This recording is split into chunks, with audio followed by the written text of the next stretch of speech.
നല്ല ചൂടുള്ള മട്ടേരിയുടെ ചോറുണ്ടല്ലോ, ഇങ്ങനെ ഉരുട്ടിയിട്ട് നല്ല മീൻകറിയിലൊന്ന് തൊട്ട് മുക്കി കഴിക്കാനേ നല്ല ടേസ്റ്റാണ്. കുഞ്ഞുനാളിലേക്ക് ഞങ്ങൾ അങ്ങനെയാണ് കഴിച്ചിരുന്നത് കേട്ടോ. അന്നൊന്നും കുറേ കറികളൊന്നും ഇല്ലല്ലോ, കുറച്ച് കറിയല്ലേ ഉണ്ടാവുള്ളൂ. അപ്പം നല്ല മാങ്ങയിട്ട മീൻകറി ആണെങ്കിൽ നല്ല ടേസ്റ്റാണ്.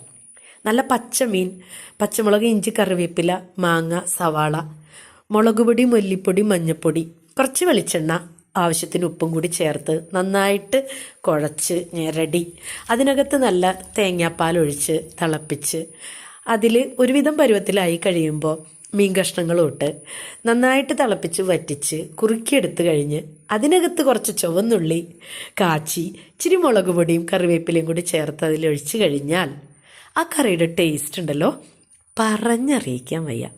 അത് നിങ്ങളൊന്ന് ട്രൈ ചെയ്ത് നോക്കണം കേട്ടോ. എന്നിട്ട് നല്ല ചൂട് ചോറും കൂട്ടി ഒരു പിടി അങ്ങോട്ട് പിടിക്കണം. കഴിച്ചു നോക്കുന്നേ, ഒന്ന് ട്രൈ ചെയ്യണം കേട്ടോ. ഓക്കേ.